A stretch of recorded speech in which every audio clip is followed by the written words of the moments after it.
And something does start to open up in me where I just think, right, yeah, we're going to go that way.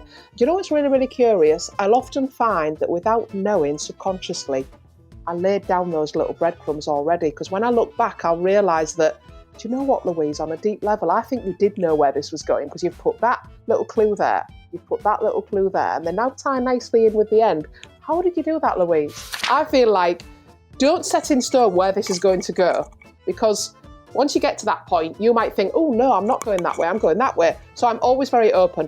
And the original ending of Lights Out was completely different to the one that you readers will now read. That's how much I change and how much my stories grow, yeah.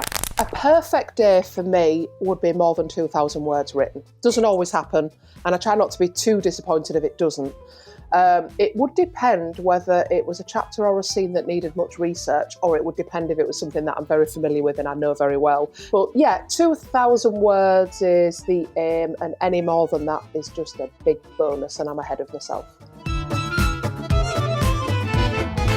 Hello, welcome back to a brand new episode of Writer's Routine. My name's Dan Simpson. This is the podcast that takes you inside the working day of some of the world's most successful authors. This week we're with Louise Swanson, a pen name of the award-winning author Louise Beech. Louise has 8 novels under her belt and a memoir, and she's mixing things up with her genre, which is why she's switching up her name too. It took her a little while to get published, many submissions, many rejections, and we talk about what she was changing all the time, how she was trying to improve so the next one might get her published. Louise is busy. She's a playwright, she's got a show on tour, she's written columns for newspapers, and her new novel as Louise Swanson is Lights Out. It's all about a time in Great Britain when a state of emergency is declared, so all electricity is cut off every evening at 8 o'clock. And we follow Grace, someone terrified of the dark, and we find out what happens when every morning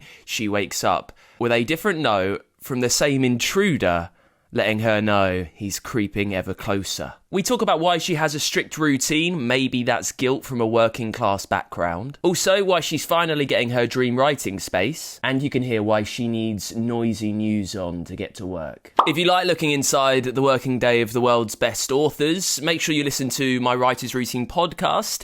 You can subscribe using the link here and take a listen wherever you get your podcasts. Leave a comment too, let me know whether this writing day might work for you, whether you've got any inspiration, and let's get into it with Louise Swanson, and we start as we always do with what she sees around her in the place where she sits down to write. Okay, so the place that I normally sit down to write, which I am not in today because I'm in my bedroom, sadly, in the house that I just left, it was the corner of the back room, which wasn't the most ideal place because it was a place where people eat, people sit and watch TV, people walk through to go to the kitchen. The only good thing was during the day when I do write, everyone was at work, college, uni, left home, all of that. So it did work on a level, but it did feel a little bit like I was crammed in a corner, if that makes sense. That I don't know, that there was sort of a secondary nature to me sitting there to write, if that makes sense. Whereas now, which we can come to, I am about to have a fabulous new office. Right, so I've very lucky and very rarely do I get the chance to speak to an author who is in your position, who is either making or has just made their kind of dream writing space. And I know for you it is a dream, right? You've always wanted to be a writer and to be as heavily published as you are. So when you're sat there thinking of this space that you can curate, what do you really want around you? What are you going to have? What maybe have you had to forget about as you go? Okay, so, and you'll understand why the house we've just bought was sold on me straight away. So once I describe what the dream office is and what I'm very lucky now to be ending up with.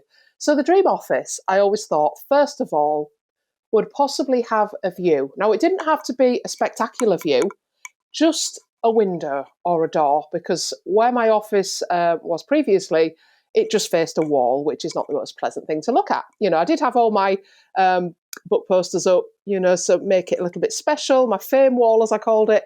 but there wasn't a view. So I always thought I'd love an office where there's a view of something.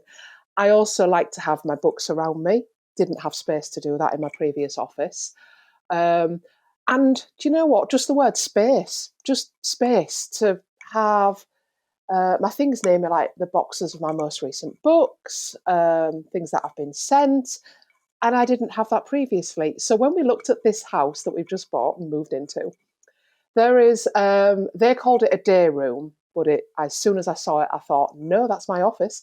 So it's this beautiful square room that's quite big enough for a desk and a bookshelf, possibly a chair. And it has, get this, a patio door out onto the garden, and the garden is gorgeous with trees at the end. So it's got the view, it's got the space, it's got the privacy. I'll be able to have bookshelves in there. And I really honestly do feel like I'm living the dream, or about to live the dream. I'm not in there yet, but I will be soon. What are we thinking of wall colours? Are you going in there, paintbrush in hand? Are you changing anything? I think you've been spying on me because yesterday we were actually shopping for paint. And do you know what? It isn't like me. My daughter is quite shocked that I'm doing this. I'm actually going for white, and I never ever go for white because I feel like it'll make it quite a bright space because obviously, we're doing this podcast as a writer, do lots of podcasts and, Zoom chats and all of that. And I thought if it was white, it would be quite a bright space to do the recordings in. And it might work because it's got really nice wooden floor. So I'm doing white. Okay, and on the white walls around you, will you need much practical decoration? So I'm talking post-it notes, plans, whatever's happening for the story that you're writing. Can we see that around you? I am one of those weirdos who doesn't plot. I love seeing writers who share these whiteboards with the post-its on and the scribbled notes and the crossed out notes. Absolutely fascinates me, but that's not how I work. I don't have anything like that on the wall. I maybe will have, when I'm writing, one physical notepad that I might write notes in, but that is it. And people are usually quite shocked by that. I don't really like the chaos on the wall. I don't like it looking messy, so no. But I'll tell you what, I have got.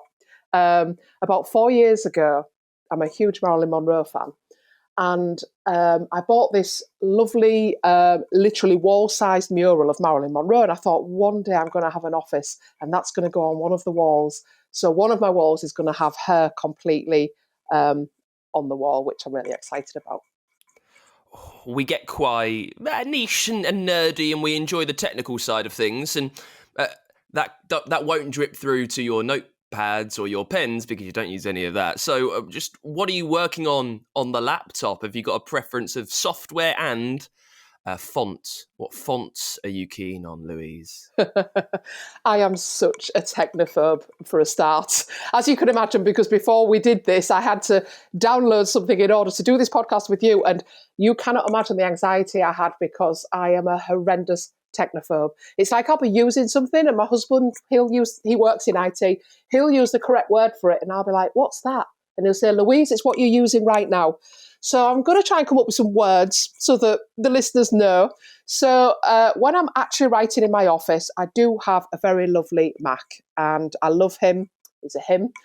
I love him because he's simple to use. He's fast.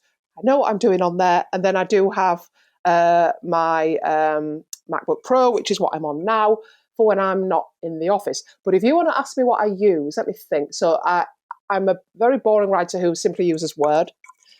Even though my husband told me the Mac doesn't particularly support Word, I insisted he got it for me because that's what I like to use. And font-wise, at the beginning of my career, everyone said that really Times New Roman was the one to use, for submissions, size 12, double spacing. So I'll be honest, I never really deviate from that. So I'm a bit dull in that regard. I know the many technophobic authors might not trust that the software is going to keep their document and the manuscript will still be there the next day. So what precautions do you take? Are you an author that sends it as an email? You put it on a USB drive, you cover it about 50,000 times to make sure there's no way it can be deleted? I'm an email girl because I do feel like, although my husband keeps saying to me, Louise, it's in the cloud. I'm saying clouds are unreliable. I don't like clouds. I don't want anything in clouds. He insists it's safe, but I email at the end of every day my latest document. I email it to myself because I feel like that's real. I can see that and it's there. Let's do the point of the show then, Louise. It's called Writer's Routine, so take us through yours, a day in the life of you writing your novels. How does the whole thing look from start to the very bitter end? Take us through the whole thing. Okay, so I'm an early bird. I'm one of those people who wakes up awake and alert. So I'm not one of those writers who writes into the night. So I'm usually up by the latest 7. I usually will either do a little cardio workout or a lovely walk to sort of, wake me up, get the juices flowing, have a small something to eat. And I am usually at my desk, bum on seat, from about 8:30 to 9. And I will power through. I'm a very strict disciplinarian. I will barely let myself get up for anything.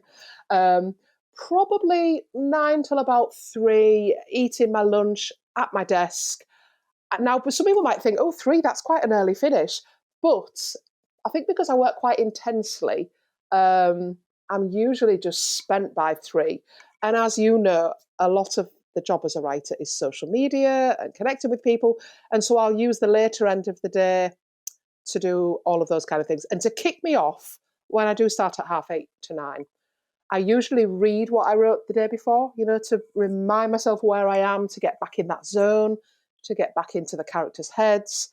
And I'll edit it maybe a little bit to get me going. And yeah, I'll just power through. And really, for me, it's as simple as that.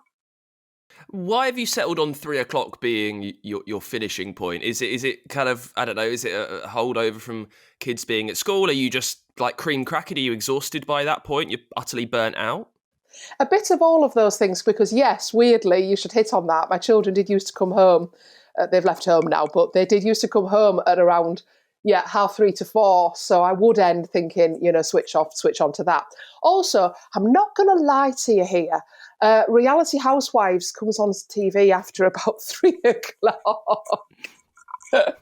And that need to be done by then. Yeah. In that, it's a good stretch, 6 or so hours. Yeah.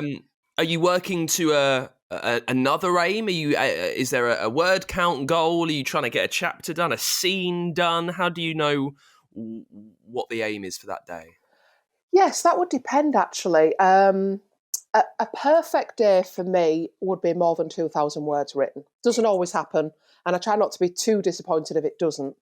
It would depend whether it was a chapter or a scene that needed much research, or it would depend if it was something that I'm very familiar with and I know very well, and so I can just free write, do you know what I mean, without stopping to do those bits of research.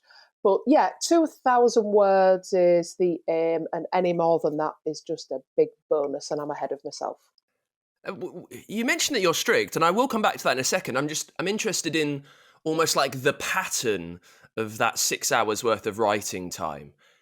Are you an author that, puts your head down to Word on your Mac and you can quite easily power through? Do you feel yourself, though, maybe going in cycles of energy and concentration, and you have to kind of switch back on and dive back into it? I do, actually, yes. Because sometimes I can very easily lose an hour or two and kind of, look up at the time and think, wow, that's 2 hours where I've not even registered the time.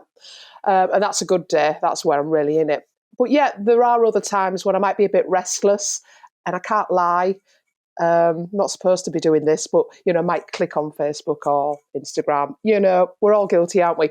Now, I do kind of need background noise. It's a bit like I need a white noise machine to sleep at night. So I do usually have a TV news program on, like Jeremy Vine or something like that, just on low in the background. And a lot of people have said to me, how can you concentrate on writing while someone's kind of speaking?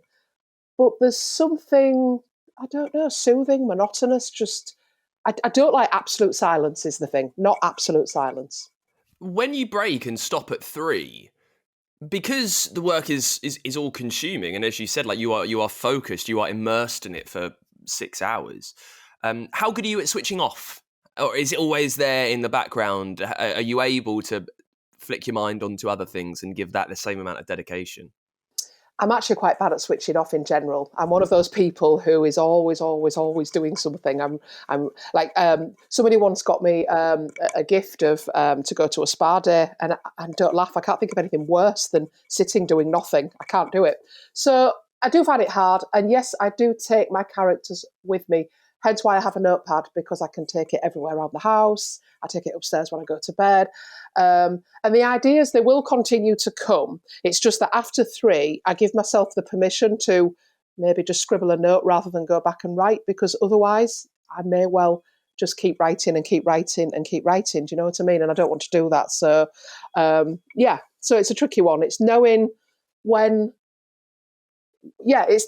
to switch off and when not to, because probably most writers would write around the clock otherwise. Now, you've mentioned that you were strict when I was chatting to your publicist and about you coming on. They mentioned, she's very, very strict, by the way. Here's what's amazing is that, like, you are writing at your own leisure, at your own luxury. You could be writing at any point. You could be doing what a lot of authors do. That's 1,000 words a day. You could be a bit more casual with it. Why, of all the ways of working that you could choose to do, are you being like a very hard taskmaster on yourself? I suppose if we dig a little bit deep on this question, it's kind of my upbringing. I come from a very northern working class family with a very, very strong work ethic. And there is an element maybe of a little bit of guilt there if I'm not always working or trying hard. I don't know if that makes sense. Like, that's probably why I find it very hard to do nothing. And my value and my worth, I see it all tied up in how hard I work. And so I do push myself, because you're absolutely right. I'm very ahead of myself with my books. As in, I've got 3 that could possibly be on submission. I've got a play coming up. So I don't really need to be as harsh on myself as I am, but yet I still do that. Yeah. And if you're harking back to maybe your generations before you that didn't have the luxury of being able to be a writer and to write what they want, and that's you said you feel the guilt that comes from that. When you stop working at 3, do you think I still need to be working until 5 because that's how everyone would write 9 to 5? There are people in offices that are doing jobs, and I really should at least appear to be focused until then. Yeah, absolutely that. If I didn't have a specific time where I think I will finish, I would turn around and it would probably be 7:30 and I would be burnt out, probably ruined for the next day. And plus, as I say, there's so much else that you have to do as a writer, kind of keeping connected to people. And then actually, shock horror, actually living a life so that you get the inspiration to write, rather than just sitting in the office all the time, going out, meeting people, doing big walks, which I love. There's got to be time for that as well. I don't always ask authors this, but a lot of listeners like to hear the kind of the path to publication, right? Because many people listening will be aspiring writers, desperate to know how they've made it happen. And for you, I'm particularly interested because you're quite open that you've always wanted to write. Well, you always have written. You've always surrounded yourself with words. So if this was the dream, how did it happen? What steps did you take to get that first novel published? What was that, in 2015? It was. You are good. It was, yes. We're coming up to the anniversary. On the 9th of February, it will be 10 years since I got my book deal. And I'm going to do a little bit of a celebration online, so look out for that. You know what? I'm not going to lie or sugarcoat. It was not easy, and it was a long, long journey. I, as I said previously, came from a very working class family. I was actually a single mum from the age of 20, so I didn't go to university. So everything just felt like it took a bit longer because I didn't have that education. I didn't have those opportunities. Nothing got handed to me on a plate. But I always loved writing and I always did it. So by the time I got published in 2015, I was 44. I'd written 4 books. They had all been rejected by everyone. And finally, it was my 4th book that got me my book deal. Unfortunately, since then, I've had one published every year. But It wasn't easy. I had to really not give up because people said to me after the first book was rejected by everyone, after the second and the third, they kept saying, "How do you keep going, Louise?" And I just said that if I stop, it'll never happen. Whereas if I keep going, it might happen. And luckily I did. What were you consciously changing between the books? Because if you say that, well, I need to, if I stop, it will never happen. But there must be a thought that, well, maybe it was rejected because perhaps it wasn't good enough. So the next book needs to be better. How are you consciously knowing what to improve without having a publisher or an editor or an agent saying what needs to be done? I suppose I just used those rejections, which I have to admit, the first ones I just cried and had tantrums over them. I was kind of angry because I thought, I'm supposed to be getting published. Why are you rejecting me? And I kind of use that as fuel because I am quite an emotional writer. People often say that my books make them cry, make them feel. And so I like to think that I fed all those emotions into the next book. And I wrote short stories and I wrote articles. I wrote a column for 10 years. I think that made me hone my editing skills, my meeting a deadline skills. So all of these things are going on in the background. And I think, mixed together, hopefully, it meant that the fourth book was, hashtag, speech marks, good enough to get me the book deal. And you've written so much across different forms, right? There's novels, a lot of novels under a previous name, and work as a columnist. And I'm also interested in your writing, well, working as a playwright. This is the most trite question. Are you deciding that you want to write a play and then coming up with the idea, or is it does the idea dictate the form, if that kind of makes sense? It totally makes sense, and the idea dictates the form because the play that's coming up that's touring next month, How to Be Brave, it is one of my books, but it was a play first. So I wrote the play possibly 12 years ago now because it was a short story. I knew it wanted to be bigger. And the format that I felt fit was a play because I saw it very visually. And I was doing a few playwriting courses at the time, and I love theatre. So I initially wrote it as a play because of that reason. But it didn't get accepted anywhere. So after that, I developed it into the book. But I feel like this is its most original form of the story. It's hard to define the difference, really, because, obviously, when you write a play, it's written for people to act and read those words. So a lot of it's about the dialogue and the action. But then really, in a novel, in a different way, it's also about the dialogue and the action, but you've actually got to give it to your readers. Whereas with a play, there is an element of the actor will take that and they'll add their element to it. So, yeah. How much time do you need to almost recalibrate when you're writing a play for the first time in a while? When you switch back to writing novels, does it all just... Is it like riding a bike? Do you remember, this is a novel, I know how to do that. Does there require a little bit of readjusting and remembering how to do this bit? Yeah, I would. Do you know what? That's good. Yeah, it's like riding a different bike. Yeah, it's like you've maybe got one that's a three-wheeler. I don't know, one that's not a three-wheeler. Yeah, it's riding a different bike. So there is an element of, I'm on this bike now. I have to pedal that way, I have to do that. But yes, it doesn't take long. And the thing that pushes me every time, without question, is just that I love writing so much that I just find it easy to get into those different modes each time. One last question on the day, I think. I know that you're strict. I know that you've got this time-sensitive allotment of your day. What do you do when the words aren't coming, though? I mean, being disciplined is all well and good, but surely there must be some times when it just ain't quite coming. Have you learned any tricks that just help those words? Everybody hates me, and you're going to hate me, and your listeners are going to hate me, but I very, very, very rarely get writer's block. I don't know why. And my husband says it's because I never shut up, but he said it's just the same except on the page. This summer I have had a little bit, I'll admit, because we moved house. I had a lot going on in my family this year. But that was more of a time element rather than me not having the words, if that makes sense. I haven't felt I've had the time because I have been between offices. So I don't actually have any tips for finding those words when they don't come because they always do. But please don't kill me. No. Perhaps it's a testament to consistency, right? Maybe it's the strict disciplinarian in you come 8:30, some part of you knows that you Yeah, need to be writing for 6 hours. Maybe that plays a part in it. maybe because sometimes I might not necessarily write the thing I was supposed to write, if that makes sense. Maybe that's what it is that I do then. If I can't do that particular scene that day, I might tinker with something else. So there's your tip. Just always keep the muscle working.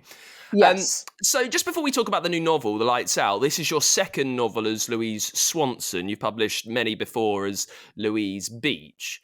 And I love the concept of pseudonyms, right? I love the decision behind it. And it doesn't seem to me that you've ever been strictly in a genre, right? Even as Louise Beech, there was a lot of psychological thrillers in there, but you were kind of writing quite widely, and there was memoir and plays. So what prompted the decision to do this? I would imagine for a different publisher under a different name. Yeah, I think it was because End of Story, the first Louise Swanson book, was so different to the others. I feel like the other Louise Beech books, although they were quite different because I did contemporary fiction, historical, I've written a memoir, maybe one was a bit crimey, there were certain threads that pulled them together and made them sort of have a common theme. Whereas End of Story, which was a dystopian novel, which I've never written before, and I wrote it in lockdown, as you can imagine, that's why, it was so very, very different that when I did get a book deal with Hodder, previously I was with an independent publisher, they did suggest to me, what do you think about a pseudonym? At first I was a bit resistant because I just thought people won't know it's me. So I knew I wanted to keep the Louise, also, I knew that by the way, if I had a different first name, I might sign the wrong name if I was signing a book. And then I just had a play around with surnames, and I just thought that Swanson sounded a bit glamorous, a bit diva-ish, just we could have some fun with it. And then I kind of enjoyed the idea because now I play around and have fun with the idea that this Louise Swanson is a diva and Louise Beech kind of has to put up with her, and they argue about whose desk it is today. So, I've made it into a fun thing. So yeah, so Lights Out is very similar, that it's a slightly future world. So it ties in nicely with being what I would call, a Swanson book. When you were writing the first Swanson book, and you said that you knew it was different, was that immediately true? Even before you'd started writing, when you had that initial idea, did you think, oh, this is quite a radical departure from what I've done before? Yes, I did, because I remember on many of the lockdown walks with my husband, I talked to him about this book a lot before I wrote it because I was so nervous because I felt like the big literary writers often write the dystopian books, Margaret Atwood, George Orwell, and I felt like, wow, this is, these are big people write books like this. Can I do something like that? So I was very scared. I knew it would be a big challenge. So yes, there was an element of me that knew I was, I don't know, perhaps taking my writing to the next level. And so my husband just kept saying, Louise, shut up, sit down, write it. And I resisted and argued. And in the end, he was right. And I just did. So yes, I was aware that it was different. Yeah. You mentioned that you've kind of created this other diva-ish Louise Swanson character in your head. Is that reflected in the writing as well? I know it's a different genre, but are you almost playing a character who actually tells stories differently? Can you feel that in the words on the page? Yeah. I would say that the Louise Swanson books feel almost more cinematic when I write them.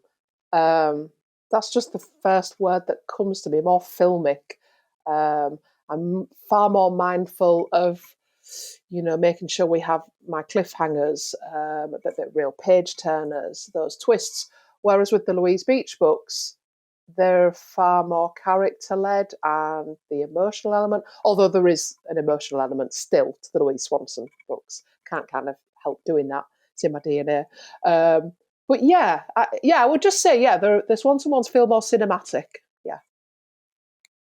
And just while we're talking about genre, I know some authors really detest chatting about genre and even the idea of being, like, I guess, pigeonholed, but it's not quite that.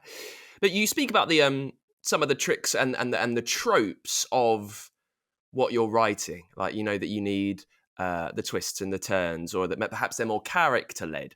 When you are writing in a different form, maybe romance or it's something that's crimey. How much do you instinctively know how to tell that type of story? Do you need any research when you're writing a crime novel as to how that's done, or is it just something that's kind of there always in you? I think the research that I do would simply be to read other crime books, watch crime dramas, to try and watch how is it done? What are they doing here to make this so suspenseful, so addictive? What tools are they using? The best research for me is to read other crime books. Yeah, definitely. Well, let's talk about the new novel then. This is Lights Out, Louise. Just talk us through the very first moment that the idea for this story came into your head. How did it present itself? It was two moments, and it often is with books for me. Sometimes it's even more. Sometimes it's five moments that kind of merge. So it was two. One of them was that in the previous house where I lived, every night, the bedroom across the street from me, they have the light on all night. So if I had insomnia and got up, went to the window and looked out, the light's on, no matter what time, every night. And I was fascinated because I thought, is that someone upstairs in bed? Are they trying to sleep? Do they need the lights on? Why do they need the lights on? And so that just fascinated me. And it was also the winter 2 years ago when we had our first cost of living crisis winter, where a lot of writers were sharing that, obviously we can't afford to have the heating on all day because we're at home. So we're sitting with our feet in mufflers, with hot water bottles on and fleeces. And so I was writing like that and laughing and thinking, I feel like one of those great Russian writers, who burned a candle and wrote by hand. And I was thinking about those two things. And so I came up with this scenario where it's a slightly future world in the UK and the electricity is running low. And so the government have a scheme, a bit like that one in the 70s. You're obviously too young to know about that, and I was only a child, where the electricity went off early to try and save it, and people work fewer hours, they work 4-day weeks. So I have a scheme where every night from 8 till 7, the electricity goes off. And then I thought, what if the main character is absolutely terrified of the dark? And obviously every night it's going to be really dark. And then what if, not only that, but every morning when she comes down after the light's out, someone has broken into the house and left a strange note and a curious gift. So all of these things came together, and that's Lights Out. I'm gonna really try and test you here. How organic is that process? So you know that you need to write another Louise Swanson novel, right? You know that the nature of those, they are different, slightly dystopian. How much is that idea kind of forced? So you think, oh, okay, there's this house opposite me, and the lights are on all night, and then it's blending into this other idea that it's very cold, and we've got no money to pay the bills because no one does, and I'm at home all day.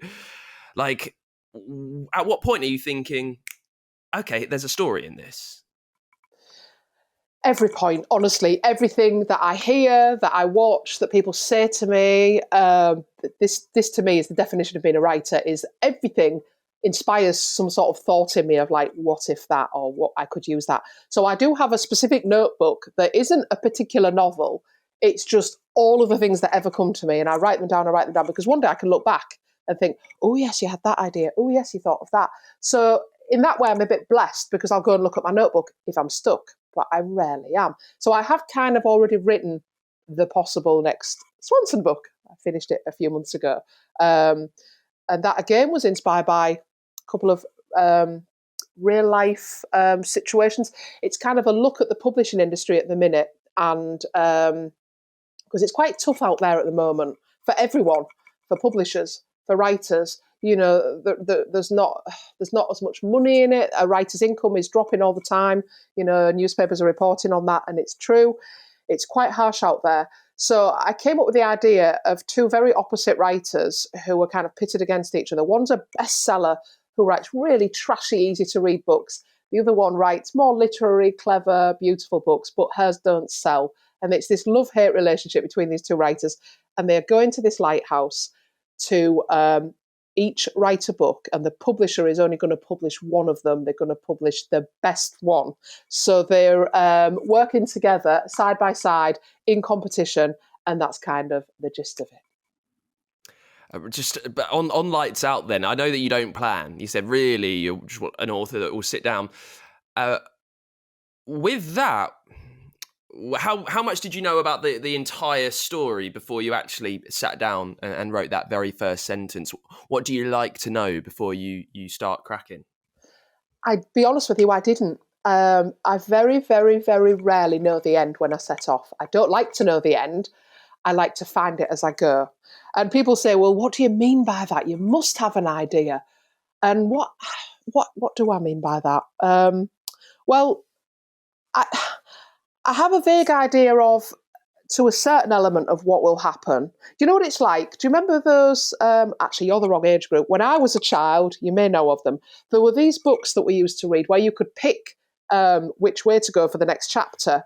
You could, Come on, yeah, choose your own adventure stories. They were yeah, huge when I was young as well. Come yeah. on. Okay, so that's what it feels like for me as a writer. I feel like, don't set in stone where this is going to go, because once you get to that point, you might think, oh, no, I'm not going that way, I'm going that way. So I'm always very open. And the original ending of Lights Out was completely different to the one that you readers will now read. That's how much I change and how much my stories grow. Yeah. So without spoiling anything, what necessitated the change of ending? When did you realise that I need to go another way? On the big edits, the edits that I had with the publisher, the first one is like a structural edit, where that's probably the most difficult one to do. And there were certain, I don't want to ruin it like you said, there were certain things where they said, this could be amped up, this could be amped up, and then therefore that'll change the ending. But I can't tell you how. You're just going to have to read the book. How frustrating is that for you, though? Because you've spent so much time, you've put so much work into this resolution, and like, by nature of it being your work, you probably think it's amazing. And then they say, well, the ending needs to change. Like, how frustrating is that to do a wholesale edit like that? It can be, because we're all human, and obviously at first you do think, oh, damn it, this is my book and I'm going to have to now change this and that. But I'll be honest, the editors are usually right, because it's their job. They know what they're doing. They're very good at being harsh and being honest with you, and you need that. Doesn't always happen that way. I have written books before that have needed. End of Story was probably my least edited book, as in they said it's just right how it is. And then other books, they want to play with it a bit more. So it really, really can vary. And as a writer, you never know which of your books is going to be one of those where you don't need to do much editing. You hope for it every time, and it does happen.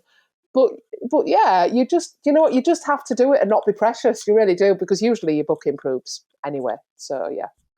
I was wondering that you get no inkling along the way that, oh, this might be a book that I need to change. Maybe I can feel that just parts of it aren't perhaps what they'll like. Yeah, there were some elements of Lights Out that were taken out because apparently it was a bit busy, as in I'd sort of thrown a lot at it, because I felt like I was following up End of Story as this new Louise Swanson, and I felt like I've got to give Lights Out my all. So maybe I'd crammed too much in. And perhaps there was an element of me that knew that when I was writing it, but I did think it's probably easier to take stuff out than to add it. So I crammed all these juicy elements in, and yes, I was told a couple of things need to come out, but that wasn't so bad to do. So yes, sometimes there is an awareness that you do get a feeling, yeah. Well, here's what I never understand about authors. It's... This is going to sound very aggressive, well, maybe a bit blunt, so I apologise. You've written, what is it? Is it 10? Is it 10 novels now? 10 novels, 1 memoir, yes. So yeah, 10 novels, 1 memoir, loads of other writing and storytelling in myriad forms, right? And there are authors that are much more prolific than you, who also will get a lot of notes from their publishers and what might need to completely chop and change everything. And I want to know why. Can you feel yourself like improving and getting better with every novel, because you're learning that, the last book I needed to change this, that, and the other thing. So maybe I'll try and sort that out in the first draft stage. Yes, I absolutely know that completely is true. I'm very mindful each time I write a book of 2 things. First of all, yes, using what I've learned, which is a little bit each time you write a different book. But there's also an element of me that never wants to be one of those writers that churns a book out. We've all read them, perhaps, from writers who've been around many, many, many years, where you just feel a bit like maybe now they're churning it out because they've got the big name. And I never, ever, ever want to do that. I genuinely will stop writing if I didn't love it, because I don't want to give readers a book that I haven't put my heart and soul into. So if suddenly you don't hear from me again, it's because I lost my heart. That hopefully won't happen. But yes, it's all a lesson. Yeah, you know what? It's probably been a better lesson than any sort of university degree could have given me, just actually doing it and having feedback from editors. As you move towards the ending, I know that you don't know how it will finish when you start. As a general rule, if there is one, at what point do you get an idea what you might be heading towards? If you picture it like a road map or something, for maybe you're in the car, when does the final destination become apparent through the window? Possibly from about halfway to three quarters, because nobody wants a sinking middle, the middle of the book. Everybody's bothered about the hook and everybody's bothered about the wrap up at the end. So therefore sometimes writers, we can neglect the middle and we need to keep the drama running through the middle. But usually about halfway, obviously all the characters are in place. I've given them all the problems and dramas that are going to happen. And the threads are starting to come together, and something does start to open up in me where I just think, right, yeah, we're going to go that way. You know what's really, really curious? I'll often find that without knowing, subconsciously, I laid down those little breadcrumbs already, because when I look back, I'll realise that, do you know what, Louise, on a deep level, I think you did know where this was going, because you've put that little clue there, you've put that little clue there, and they now tie nicely in with the end. How did you do that, Louise? Don't know, that's the magic of writing. Always just messes with my head when I hear that kind of thing. When you are doing it though, when you are completely flying by the seat of your pants, and you have to put so much faith in characters that you don't know and you are discovering along the way. How often do you? So in Lights Out, you've got Grace. How often in this novel and in previous novels have you found them dragging you down dark alleyways that are pointless and you're going to need to drag yourself out again and figure it all out? Frequently, yes. So the character Grace, I don't think I'm ruining this, because I'm going to tell you what originally was the trauma she'd had that made her afraid of the dark, because that isn't now the trauma. So I suppose I'm not ruining the book by telling you this. But Grace's original trauma that happened to her as a child is that she got lost in some caves when she was on a trip. And that's what made her afraid of the dark. Now, I was never, ever, ever quite happy with that. I just felt like my character Grace wasn't happy with that. I felt like she was always whispering to me, this wouldn't necessarily traumatise you for life and make you afraid of the dark for life. I think you need something more traumatic. And I'm thinking, more traumatic than being lost in a cave? There can't be anything more traumatic than that. There is. And so I wrote that instead. And yeah, I felt like she was nagging at me and saying, I'm scared of the dark now as an adult, aged 43, having the lights on all night. And you think it was because of that? No, it's got to be something more than that. And she was right. And I listened and changed the end and changed the trauma. Your work as a journalist, I know that you have written little op-ed pieces, about being a working mum, and God, so it's a much different style of writing, isn't it? Kind of being very, very opinionated in quite a short space of time.